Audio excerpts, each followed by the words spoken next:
आज 14 जून या दिवशी देशभर वटसावित्री हा सण साजरा केला जात आहे। या दिवशी विवाहित महिला शृंगार करून वटवृक्षाची पूजा करतात। आपण आपला आवाज न्यूज नेटवर्कच्या माध्यमातून पिंपरी चिंचवड शहरातील भोसरी येथील महिलांनी वडाची पूजा केलेली पाहिली, तर दुसरीकडे वटसावित्री पूजा केवळ महिलाच करतात असे नाही, तर जन्मोजन्मी हीच बायको सावित्री म्हणून मिळावी यासाठी पिंपळी गुरव येथील मानव हक्क समितीच्या वतीने पुरुष देखील वडाची पूजा करून वटपौर्णिमा साजरी करताना आपण पाहिले आहे।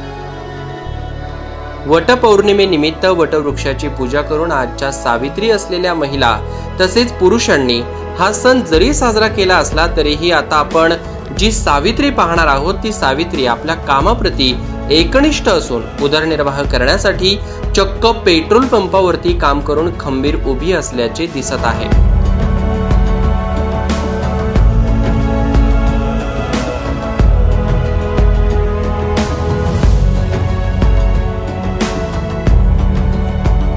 संसार म्हटला की घरातील सर्व जबाबदारी ही पुरुषांची असते।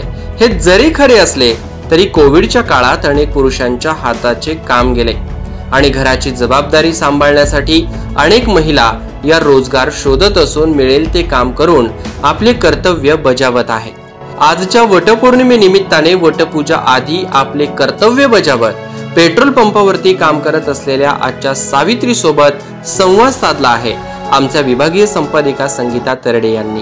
पाहू। नमस्कार, मी संगीता तरडे। आज आहे वटपौर्णिमा आणि सगळ्या सखी छान आवरून वडाची पूजा करायला जाणार आहेत किंवा जाऊनही आल्या असतील, पण आपल्या सोबत अशी एक सावित्री आहे की जी आवरून आलेली आहे, पण ती आधी तिच्या कामाच्या प्रती एकनिष्ठ आहे। म्हणजे ती तिच्या कामावर आलेली आहे। नेहमी तिला तिच्या वर्दीमध्ये तिच्या ड्रेसमध्ये पाहत असतो आम्ही नेहमी। आज ती इथे साडी वगैरे घालून आलेली आहे, म्हणजे ती आज आपला सण साजरा करते। तर पाहूयात, तिला विचारूयात आपण की वटपौर्णिमा कधी साजरी करणार आहे आणि कधी सगळी आज वटपौर्णिमा आहे। छान तू साडी वगैरे घालून आलेली आहे,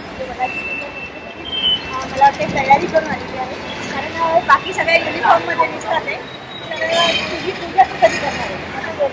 आत्ता केलं म्हणजे आधी कामावर हजर झाली आणि दुपारी लंच ब्रेकमध्ये पूजा करणार आणि छान वाटतं की तू जॉब पण करते आणि परत वडाची पूजा करते की असं काही आज माझा जॉब आहे की वडाची पूजा करणार।